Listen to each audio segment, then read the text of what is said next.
Bueno, estamos con Esteban Paulón, un diputado nacional, tal vez una de las espadas más filosas contra el gobierno de Javier Milei, hombre que promueve juicios políticos y muy activo en redes sociales señalando constantemente cuestiones del gobierno de Javier Milei. ¿Cómo estás, Esteban? ¿Qué tal, Javier? ¿Cómo te va?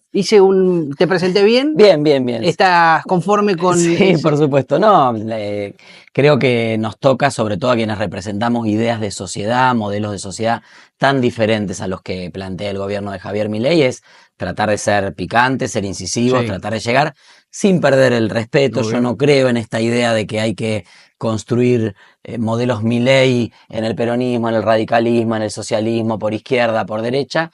Creo que la política tiene que ser algo que debe seguir siendo reivindicado, pero que tenemos que actualizarnos en las plataformas, en los canales y en las formas con las que nos comunicamos con la gente para que nuestro mensaje llegue, ¿no? Así que un poco intento hacer eso. Sí, dentro de lo que es el lenguaje de la época también, que tenés que También, también por ser supuesto, picante. sí, sin insultar, Exacto. sin fake news. En ese sentido creo que hay límites que no tenemos que admitir cruzar, por mucho que el gobierno permanentemente Sí. los pone a prueba. Nosotros quienes defendemos el rol de la política, porque yo siempre digo, Javier Milei va a ser una circunstancia en la política argentina. Estará 4 años, si hace las cosas medianamente bien, podrá estar 8 Sí, años. Después a la pero pasará, casa claro, pero y pasará. el país continúa. Y la verdad es que si detonamos las instituciones, seguimos desprestigiando la política, desprestigiamos la justicia, desprestigiamos el Parlamento, ¿qué es lo que viene Sí, después? Yo claro. no pienso en Javier Milei como el último presidente de una democracia liberal republicana a la que uno Sí. aspiraría a fortalecer, sino bueno, una circunstancia, un desafío, una prueba, un test de resistencia que está ocurriendo no solo en Argentina, sino en muchos otros países del mundo y que tenemos que superar con más democracia y con mejores instituciones. Ahora, Esteban, ya vamos a entrar ahora en puntualmente las cosas que le señalás al gobierno de Javier Milei. Ahora te voy a hacer una pregunta incómoda, que es, Dale. ¿qué rescatás del gobierno de Javier Milei? Mira, rescato, y lo he dicho en plena campaña, me preguntaron en Santa Fe haciendo campaña y lo dije, rescato que en un principio tuvo la valentía de poner sobre la mesa muchos debates incómodos para la política.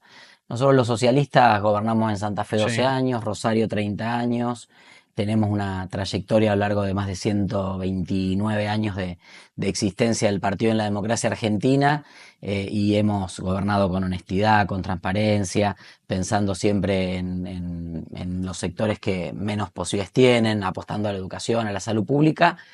Pero claro, somos una experiencia sí. política un poco pequeña, ¿no? Local, Muy local, claro, muy localizada, con aspiraciones a crecer exacto. y a nacionalizarnos, pero en principio nuestra experiencia de gestión estuvo bastante localizada. Y también veíamos muchas de las cosas que señalaba Javier Milei. Claro. Yo cuando asumí como diputado, una de las primeras medidas que tomó Martín Menem, el presidente de la Sí, Cámara, fue terminar el contrato con los salas VIP de los aeropuertos. Y sí. yo recién llegué a diputado y digo, ¿cómo es que había contrato en dólares para pagar salas VIP para los diputados? O sea, La famosa señalamiento de la casta, lo veías en esas cosas. en esas cosas, después hay cuestiones concretas de marañas, de negociaciones, de intereses Sí, cruzados, de grupos que siempre han tenido el sí, favor grupos de del interés. Estado, sea cual sea el gobierno, que él lo denunció. El problema es que a partir del 10 de diciembre de 2023, Javier Milei juntó lo mejor de cada casta.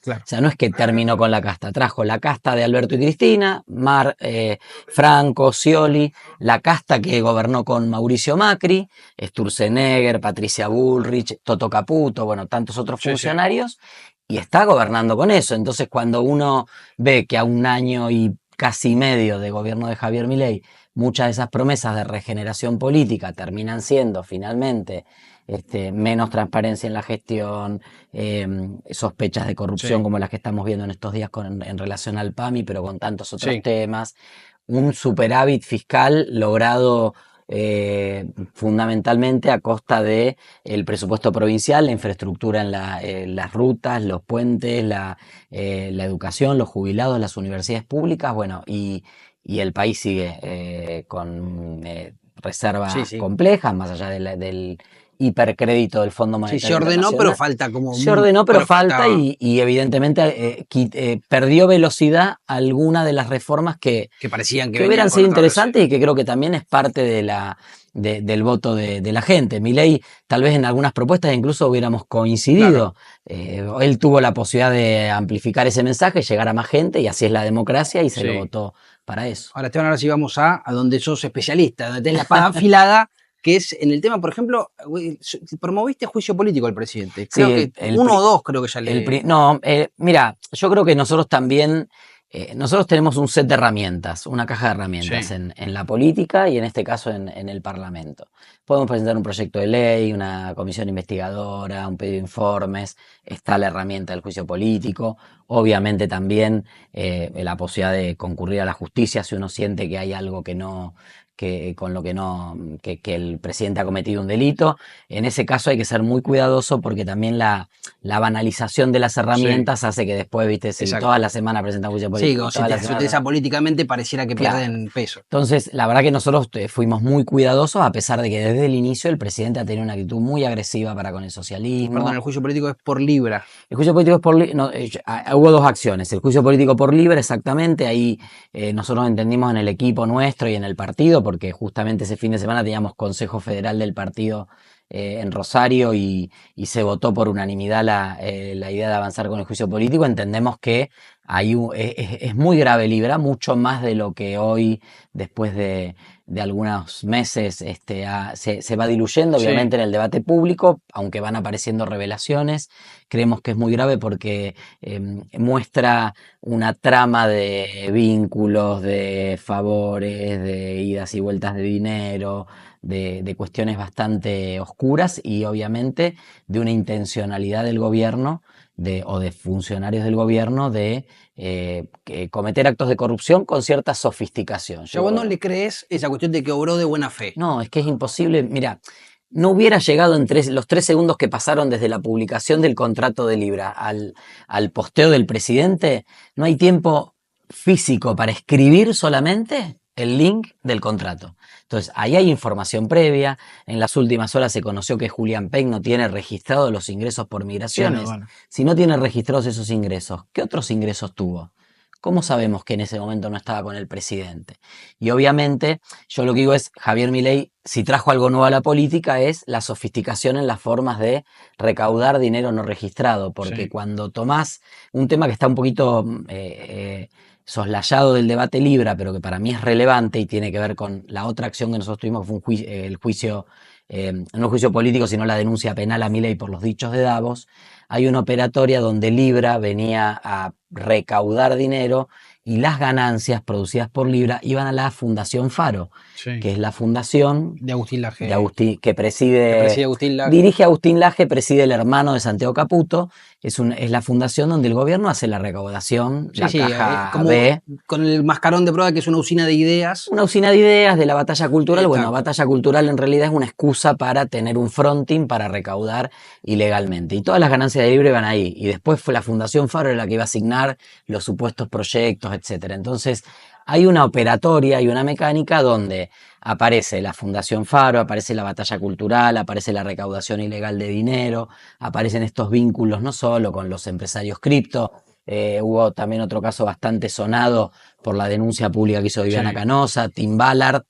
No que Viviana Canosa hubiera denunciado a Tim Ballard, sino que tomando información de Tim Ballard, Viviana Canosa sale a hacer una denuncia que nunca pudo aportar pruebas en relación a supuestas redes de trata, prostitución infantil, pederastía, etcétera. Bueno, todo eso viene de una persona que tiene firmado un convenio con el presidente, que se reunió varias veces con el presidente, que participó en operativos de la Policía Federal Argentina, una persona extranjera que no tiene cargo en el país, que no tiene ninguna explicación porque él vende que es un cazapedófilos, y en ese sentido la verdad es que hay una preocupación por esa muralla que dicen que... Sí, que levantó posteriormente a... No levantó, sí, tuvo reflejos Patricia Bullrich, que después de varios encuentros... Sí, la que se desmarcó fue Patricia Bullrich. De varios encuentros. De vieja loba de Ballard, claro, dijo, ¿no? Ojo con esto, y salió a venderlo, dijo, yo impedí que se junte con Tim Ballard. Bueno, en esta, pero hay hasta convenios firmados con la procuración, con con el Ministerio de Defensa, con el Ministerio de Seguridad, digo,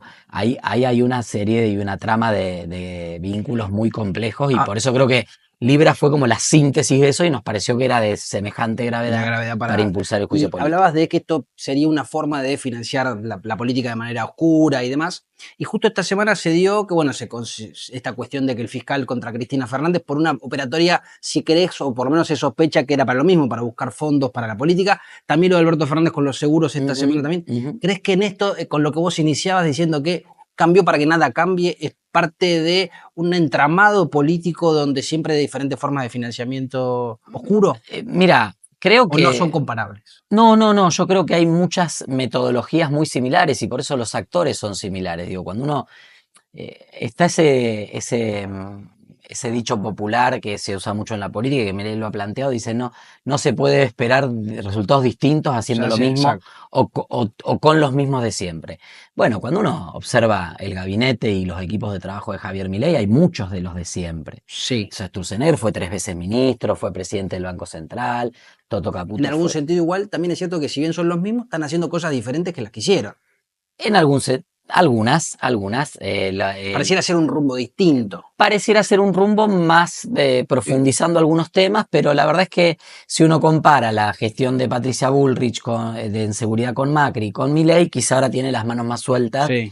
Hay como menos observación de la sanción social. Como dirían los libertarios, menos tibieza. Menos tibieza, claro, sí, digamos, pero también lo había dicho Mauricio Macri en su campaña, dijo hay que ir a lo mismo, pero más rápido, claro. ¿Cuál fue el error? Que no fuimos suficientemente rápido. Ahora, en lo que tiene que ver con el financiamiento de la política, claro que hay una continuidad, porque nadie ha puesto sobre la mesa nuevos y mejores mecanismos de control. Cuando uno llega al Estado, te pasa en un municipio, te pasa en un gobierno provincial, te va a pasar en el gobierno nacional. Cuando uno llega al Estado, ese Estado lo puede preparar para que sea transparente y la gente te controle. Nosotros en Rosario, durante muchísimos años de la gestión de la municipalidad y la provincia, se publicaban los salarios de los empleados públicos todos los meses en internet. Vos ponías sueldo de Esteban Paulón cuando yo era funcionario, aparecía lo que cobraba por mes. Y lo mismo las contrataciones y lo mismo las licitaciones. Entonces, hay mecanismos para hacer un Estado más transparente o más opaco. Cuando haces un Estado más opaco, estás buscando claramente tener un cierto margen para el manejo de los recursos públicos. Lo mismo pasa con los nombramientos de funcionarios. Algo que se puso muy de moda en el gobierno de Alberto Fernández, sobre todo, de la mano del peso que tenía el kirchnerismo dentro del gobierno, aunque ahora Cristina diga yo no era parte del gobierno, no tenía nada que ver. Digo, Ministerio de Justicia, había una ministra de Justicia, pero un viceministro de Justicia estaba que respondía a Cristina, claro. que era el que tomaba las decisiones.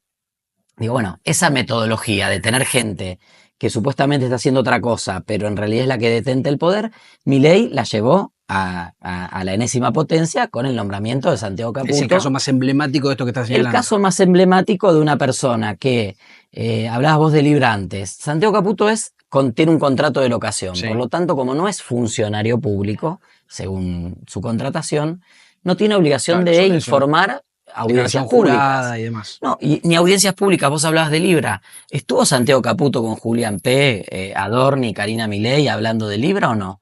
Nunca lo sabremos porque él no tenía obligación. En los registros creo que no está, pero está bien. No, pero no tiene obligación, él entra a la Casa Rosada, él tiene un ingreso a la Casa Rosada, tiene una oficina al lado de la del presidente, pero como es un contrato de locación no tiene obligación. O sea, ¿quiénes sí tienen obligación de informar?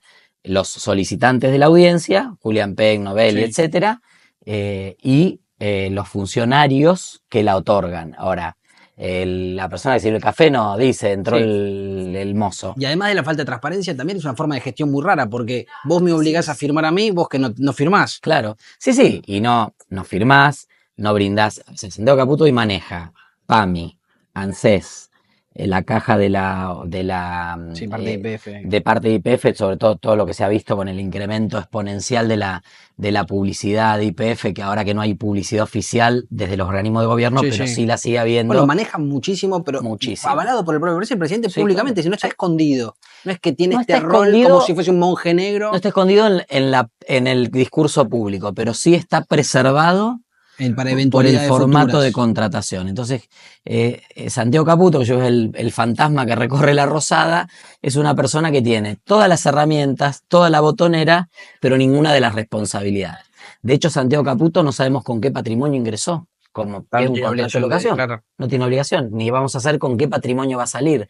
No sabemos si hay negociaciones incompatibles con la función pública, conflicto de intereses. Sí. Es lógico que el ministro de Salud que viene del sector de las empresas de medicina prepaga, sea el papá de su socio en la consultora, que ahora vive en España, Sí. Rodrigo Lugones, pero digo, irá y Sí, vendrá, socio no de debe tener mucho Caputo, problema, es sí. un vuelo corto y con Y plata aparte hoy en día con internet y con todo, no hace también, falta podés estar estar acá. acá o allá, exactamente, pero digo, la verdad es que, bueno, ¿qué pasa con todo eso? Entonces, hay una idea que ahí nos está expresando Javier Milei, como nos expresaban en otros formatos los gobiernos anteriores, y vos hablabas de las causas de corrupción del kirchnerismo, hay una idea de un Estado donde lo que quiero no controlar, puedo ¿Crees que en decidir eso no no se cambió nada? controlarlo. Como No, había señalado al principio, que en creo que términos se ha económicos, sofisticado, creo que se ha sofisticado. Entonces aparece la Fundación Faro, aparecen los intentos como Libra, intentan encontrar una forma de... y, Hay y- que recordar que la Fundación Faro se lanzó con una cena donde los principales empresarios de Argentina pagaron $25.000 sí, el cubierto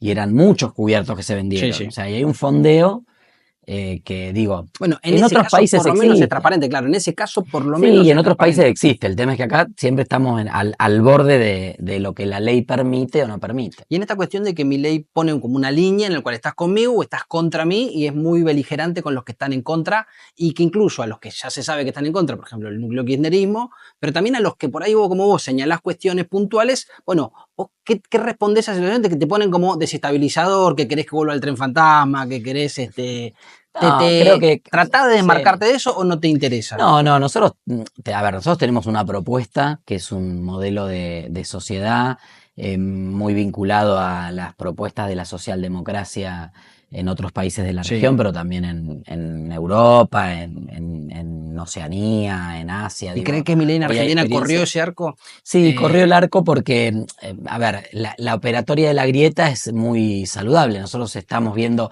cómo, muy saludable, no digo, es sí, sí, muy muy funcional, aprovechada, es muy muy funcional. funcional, exactamente, muy funcional a la política. El problema es que cuando vos exagerás tanto el argumento, en cuanto se empiezan a ver los hilos de ese Sí. argumento, la caída es brutal. Entonces, hoy Javier Milei puede tener un momento de cierta popularidad y de cierto apoyo popular por algunas de las medidas, porque se desaceleró la inflación, porque pareciera haber una calma en los mercados financieros. Ahora, eso tiene un límite, lo estamos empezando a ver en la economía real, en la Sí. economía, en la capacidad instalada de la industria, en la capacidad de compra de los salarios. Eso en algún momento lo vimos en los 90, por más que nos digan que no es lo mismo que siempre, porque no están haciendo lo mismo que siempre, digo, los procesos sociales y culturales.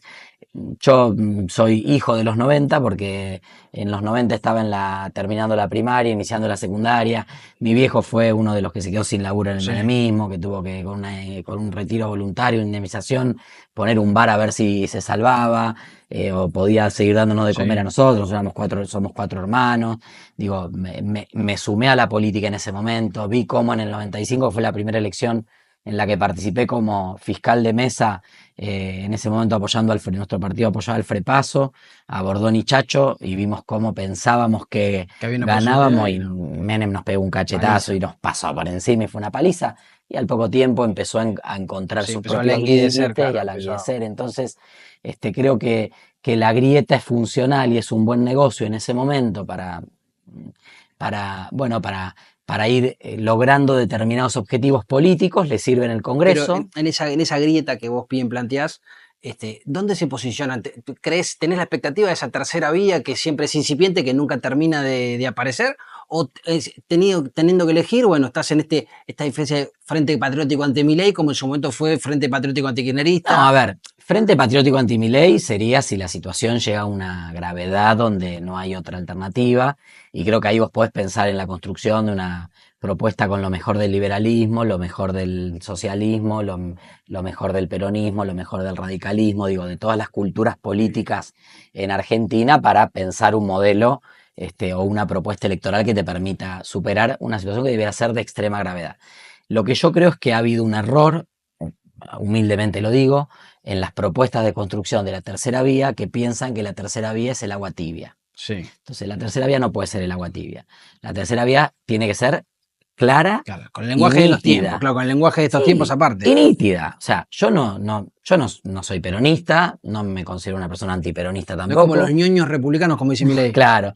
Porque eso no termina en ningún lado. Yo digo, no, bueno, ni tan mileísta como Milei, ni tan kirchnerista como Cristina. ¿A dónde va eso? No, nosotros tenemos un modelo de sociedad y tenemos que determinar. Mira, el gobierno no habla de plan de desarrollo. Estamos discutiendo los aranceles en Tierra del Fuego. Ningún debate debe ser tabú. Ese régimen también tiene que ser un debate. Nosotros lo hemos planteado en el Congreso. Los regímenes especiales de promoción industrial o de sectores como el industria del conocimiento tienen que estar orientados a los pequeños y medianos jugadores de los sectores, tienen que ser por un tiempo determinado, porque vos, viste, yo si toda la vida vas a estar acompañando un sector, bueno, no lo estás desarrollando. Ahora, más allá de si arancel sí, arancel no, si Tierra del Fuego sí, Tierra del Fuego no, si industria del conocimiento sí o no, ¿dónde está el debate para el desarrollo de los más de 263 cadenas productivas que tiene Argentina? Claro, ¿qué proyectos enmarca esta parte? Claro, porque, digamos, no hay una posibilidad. ¿Qué hacemos? Cerramos Tierra del Fuego. Sí. Perfecto. ¿Y qué hacemos con los $1.000 millones que cuesta Tierra del Fuego por año? ¿Qué hacemos con eso? Pagamos deuda. Sí. Construimos algo, hacemos una ruta, mejoramos las condiciones de otro, le aumentamos la jubilación a los jubilados. Digo, cuando uno piensa un proyecto de país, y sobre todo Argentina, que es un país que tiene mucho potencial, pero no se puede quedar solamente en el potencial, ni solamente pensando en sus recursos naturales, si no agregamos valor, si no aprovechamos la capacidad del capital humano que tenemos, sí, que es admirado en el mundo. Dos ejemplos de los últimos días. Uno, lo dijo uno de los CEOs de Barrick Gold, dice, muy bien, todo muy lindo con el litio, con el cobre, etcétera, pero acá no hay rutas. Sí. Entonces Milei nos dice, no obra pública.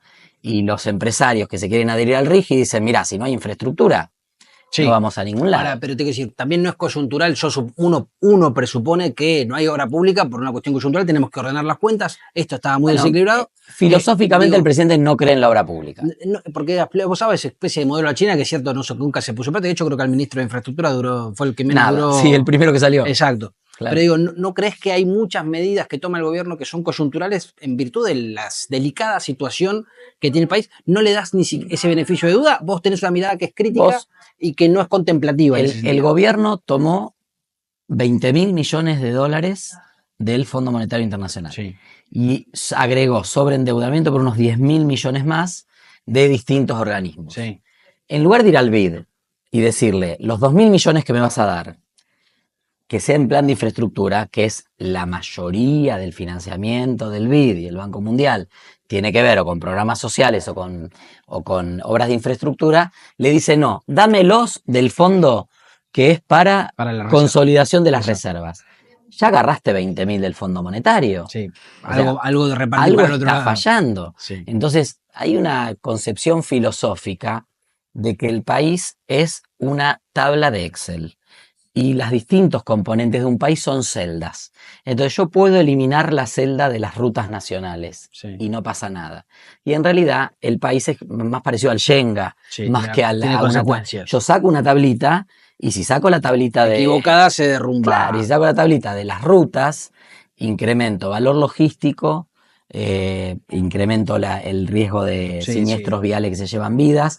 Yo vengo de la región que aporta el 14% de la recaudación del país, fruto de las retenciones y de otras cuestiones que vienen de los impuestos que los santafesinos y las santafesinas aportamos a las arcas nacionales. El gobierno no te puede contestar, arreglá vos el puente. Un puente sobre el río Carcarañá en Villa La Ribera, yo lo compartí en redes, los vecinos tapando con tierra, tiene que haber un cemento. Plan, que sea la chilena o algún plan. Algún plan, no hay ninguno. Una cortita que nos quedamos sin tiempo, pero para cerrar, por ahora, esta vía que vos hablás, pareciera que, gritan en el desierto, por ahora, ¿no? ¿Crees que esta situación electoral que se viene ahora el domingo en Capital Federal, pero que después tenemos, crees que el gobierno tiene buenos números? más allá de que vos ladrás contra el gobierno, crees que por ahora Yo creo que el gobierno va llegando en la medida en que no aparezca una alternativa nítida, que no sea el kirchnerismo, Sí. donde la gente ya Ya decidió está. no volver, la gente no va a votar con el espejo retrovisor, así que los que están enamorados del pasado, Que pasado se es modernice. interesante, Que se claro, es modernice. interesante para analizarlo, para aprender de la historia, pero no, la gente no vota para Sí, atrás, ya, y lo demostró con el voto a Milei. En la medida en que no logremos consolidar una propuesta con cierta visibilidad que plantee una alternativa, Milei obviamente va a seguir ser ahí. vos. Ahora, te quiero decir también que no veo gente entusiasmadísima con Milei. Claro. Mucha de la gente que lo apoya dice, bueno, frente al kirchnerismo, Claro, no y hay nada me quedo enfrente. con Milei. No hay nada enfrente. Entonces tenemos que construir esa alternativa y yo creo que esa alternativa, si es nítida, puede ser de la tercera vía, puede ser del centro. Digo, lo que no podemos es intentar hacer un poquito de cada cosa o no hacer mucho de cada cosa, porque eso no va a ningún lado. Tiene que haber un proyecto nuevo de desarrollo para Argentina y creo que tiene que tener los mejores valores de la democracia, de la producción y del trabajo. Bueno, como dijo una vez, te cierro con esto, una diputada radical me dijo, a Milei o esta tercera vía va a surgir cuando Milei, en la eventualidad que es un tren, no saque el bosque incendiado. Cuando salgamos del bosque incendiado, Ojalá. esa tercera vía puede ir. Pero Ojalá. mientras el bosque esté incendiado y la gente sienta que está incendiado, el único bombero que más o menos te lo está apaciguando pareciera ser El problema es el Milei. costo que está teniendo ese Claro, apagar el te está incendio. rompiendo bastante del living. Así es, Bueno, así es. muchísimas gracias, Esteban. Gracias. Gracias.